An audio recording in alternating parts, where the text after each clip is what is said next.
안녕하세요. 박수학입니다. 오늘 중국 지방 재정 문제에 대해서 여러분에게 말씀드리려고 하는데요.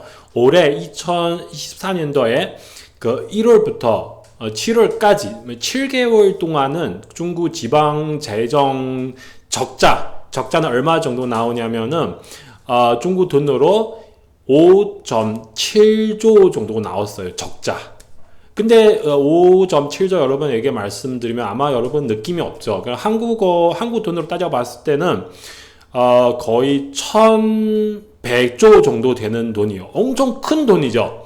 그러니까 한국 1년 예산은 거의 650조 정도 되는데요. 근데 중국 2023년도에 올해 1월부터 7월까지 7개월 동안 지방 재정 적자는 다시 한번 말씀드릴게요.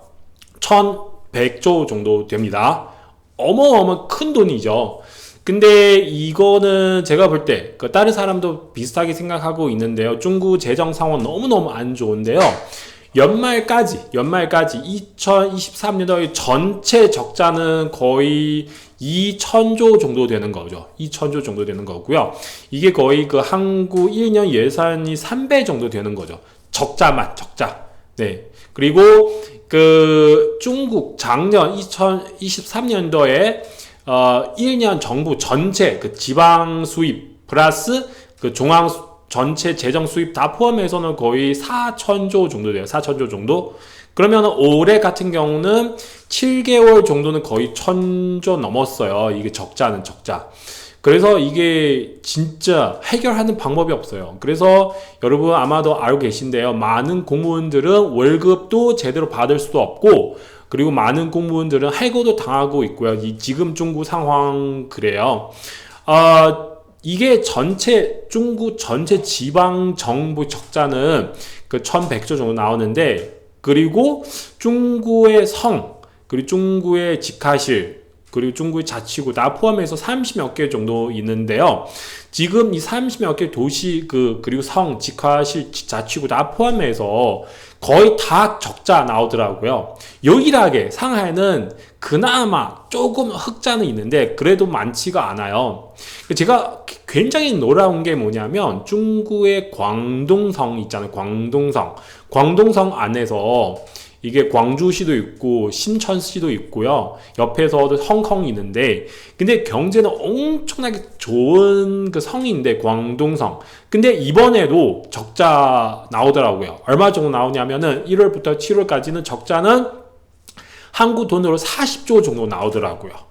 네, 그리고 베이징도 비슷비슷해요. 그 전체 상황이 되게 끔찍하고 심각합니다. 중국 상황. 근데 다시 한번 말씀드릴게요. 해결할 수 있는 방법 없어요, 지금.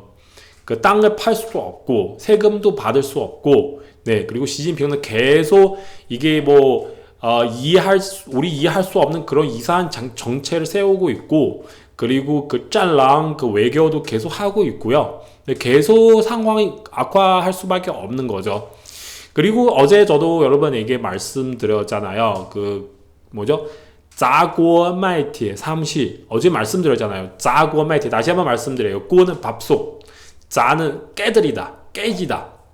네, 짜고는 밥솥 깨지고, 마이는 팔다, 티에는 밥솥 깨지고 깨드리고, 그 다음에 철 되잖아요. 쇠 되잖아요. 그리고 쇠 팔아서 어느 정도 수입이 돼가지고 공무원에게 그 월급 주는 건데 그 상황은 이래요. 그러면 나중에 어떻게 가는지 진짜 저도 잘 모르겠고요. 중국의 재정 문제 제가 여러분한테 여러 번 말씀드렸는데요. 모든 경제 문제는 다 너무 안 좋은데 그 중에서 제 개인적으로는 중국 지방 재정 문제는 가장 심각해요. 돈 없으면은 중국 정부 돌아갈 수도 없고, 돈 없으면은 전체 그 중국 공산당의 체제도 유지할 수가 없어요. 네, 많은 사람들은 북한 그렇게 돈 없는데도 계속 돌아가고 있잖아요. 이 몇십 년 동안.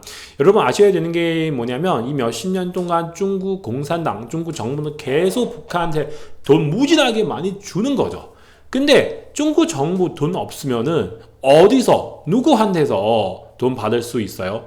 없어요. 그래서 지금 이 문제는 제가 볼 때는 시진핑 제일 머리 아픈 문제인데, 그 돈 없으면은 분명히 구체적인 어떤 모습 생길 수밖에 없어요.